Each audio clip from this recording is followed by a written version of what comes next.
Captain's log, stardate 3111.3. Capitão, chegamos nas coordenadas, especificamente Minas Gerais, terra do pão de queijo. Permissão para desembarque?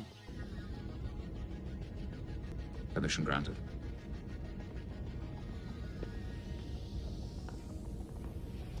Trying to lock on. Vida longa e próspera, camaradas.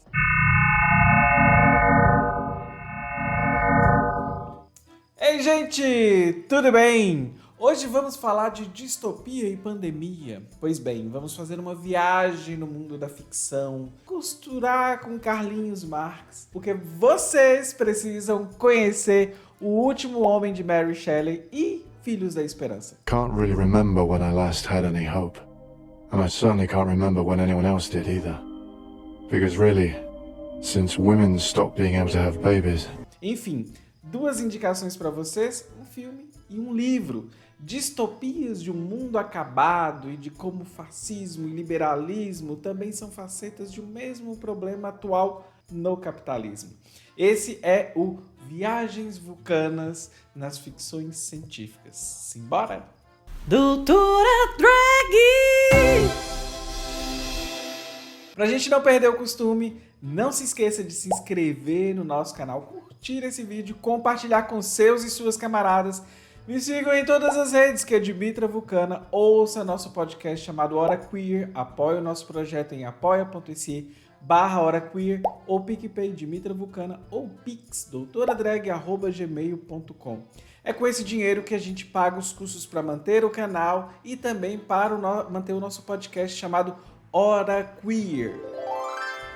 Eu decidi começar hoje pensando numa frase de Zizek, que ele diz que é mais fácil imaginar o fim do mundo do que o fim do capitalismo. Eu já falei dessa frase aqui quando eu falei do livro do Mark Fisher, Realismo Capitalista. E por que eu estou falando isso? Eu acho que vai fazer sentido em algum momento desse vídeo de hoje, mas assim, porque é interessante a gente pensar, olha só, este momento que estamos vivendo e a gente utilizar as distopias e utopias como um alicerce para os nossos insights. Então vamos lá ver se vai fazer sentido. Essa frase do Zizek, por exemplo, ela nos faz pensar e nos faz refletir sobre universos distópicos e de como que tipo de sociedade a gente pode imaginar um avanço do fascismo ou de uma pandemia ou de ambos e como isso impacta em todas as nossas camadas da nossa vida. E bem, pensando aqui de como a vida pode imitar a arte mais do que a arte imitar a vida, como dizia Oscar Wilde, nossa POC secular, eu tava lendo Mary Shelley, que é uma escritora de Frankenstein, a primeira escritora de ficção científica, que todos conhecem essa história, mas poucos conhecem sobre ela. E cara, eu sou apaixonada por ficção científica e pela Mary. Enfim,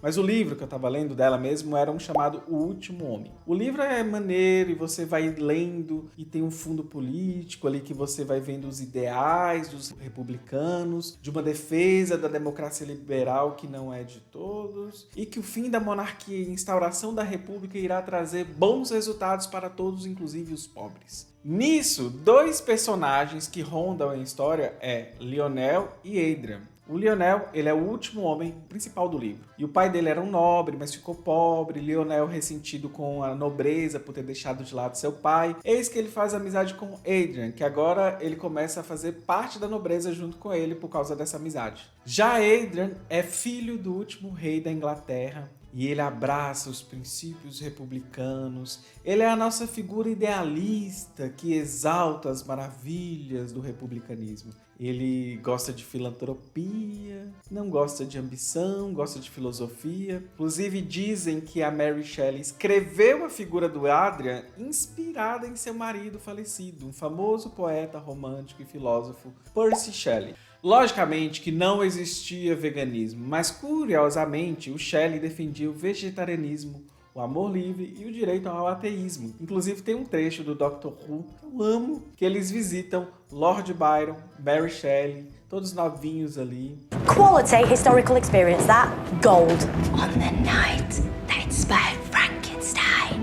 Olha aí de novo a paixão por ficção científica. Shelley Marido, além disso tudo, também abordou a importância do direito das mulheres e da justiça social em prol das classes trabalhadoras. Mas vamos lá. Adrian é um personagem extremamente idealista. Eu lembro até hoje de um trecho em que ele defende de forma apaixonada que os países do sul global, logicamente ele não usa o sul global, mas os países do sul se livrarão dos grilhões da servidão, da pobreza e as doenças acabarão e que haverá um nível de liberdade. Ideais liberais sobre liberdade, que vão trazer a paz e a união entre as nações. Bem, não trouxe, e a gente sabe disso. Mas antes, olha o que é liberdade para nós marxistas. Em Marx, o que é liberdade?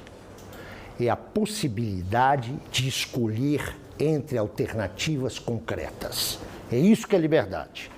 Esses ideais liberais de lá para cá só vimos crescer miséria, fome, a dor, a exploração, e o capital só avançou. E a distância entre a classe trabalhadora e a elite hoje é enorme. E o mais intrigante é que o livro não é sobre isso. E é muito sobre isso. Olha que louco. Mas é também sobre uma praga que se alastra pelo mundo. E o maluco de tudo é que é em 1826. A ideia de uma pandemia que sai se alastrando pelo mundo inteiro e as pessoas precisam se organizar em relação a isso, em relação ao luto, em relação à perda. Isso seria um cenário distópico do campo da imaginação, apesar da peste negra já ter existido e o medo claramente já estava no imaginário coletivo. E cá estamos nessa distopia, nesse momento. É uma pandemia que só aqui no Brasil matou quase 600 mil pessoas. Mas saindo inclusive da distopia para a utopia dos ideais liberais, no caso do fim da pobreza, das doenças, da união das nações, a utopia do liberalismo, ela é fajuta na verdade, pois a união das nações nunca poderia ocorrer com o capitalismo como modelo social de produção na sociedade. Nenhuma democracia republicana resolveria isso. E por quê? O que acontece?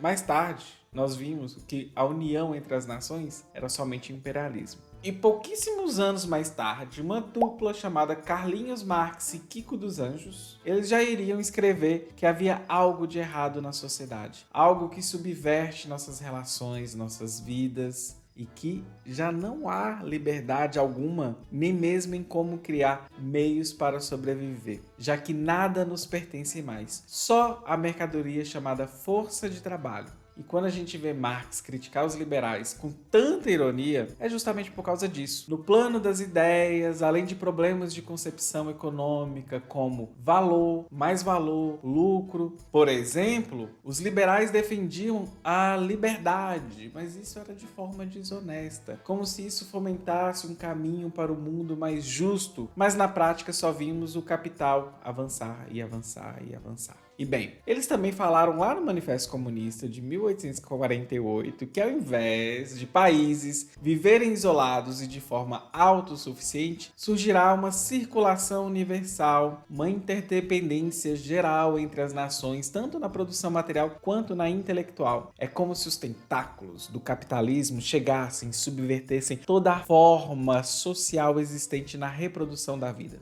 Os produtos intelectuais das nações passam a ser de domínio geral, ou melhor, de quem tem um capital. E o Adrian, ou Adrian, na verdade, republicano, está lá falando que, na verdade, haverá uma união entre as nações. E bem, no capitalismo isso não existe autonomia nacional também, e aqui eu não estou falando de nacionalismo chauvinista igual ao do Bolsonaro. E aí, pegando o gancho desse cenário, é muito maluco imaginarmos que houve um momento que a ficção científica fazia parte da nossa capacidade enquanto humanidade de imaginar novos mundos e novas formas de vida. E bem, olha só, estamos aqui com as nossas subjetividades entranhadas de capitalismo. Enchemos o cu de capitalismo, que hoje é mais fácil a gente imaginar o fim do mundo do que o fim do capitalismo. Fischer, como eu comecei a falar, até do filme Filhos da Esperança.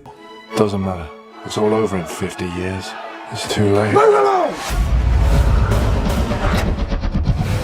Que é a nossa segunda indicação aqui do dia hoje para vocês. Ele fala que é um exemplo de um mundo distópico que mais parece, na verdade, uma extrapolação uma hipérbole da nossa realidade atual. Tal qual O Último Homem tá pra gente hoje numa pandemia. Imagine agora comigo um exercício. O mundo em 2027. E o filme é de 2006, em que as pessoas não poderiam mais ter filhos. A última criança nasceu em 2009. Inclusive, olha que maluco. Hoje o que mais temos é um niilismo besta, inclusive, que paralisa as pessoas. Essa é uma ideia de que não há mais sentido de existir, que as pessoas acham que é melhor não ter filhos, porque não vai ter futuro. Bem, isso é meio contra-revolucionário. E esse é um filme bacana, pois ele também mostra como uma epidemia desconhecida afetou o espaço público. A coisa pública começa a ser abandonada. E, infelizmente, Fischer não está vivo hoje para compartilhar suas reflexões pandêmicas. Mas essas ideias dele sobre o público e o privado,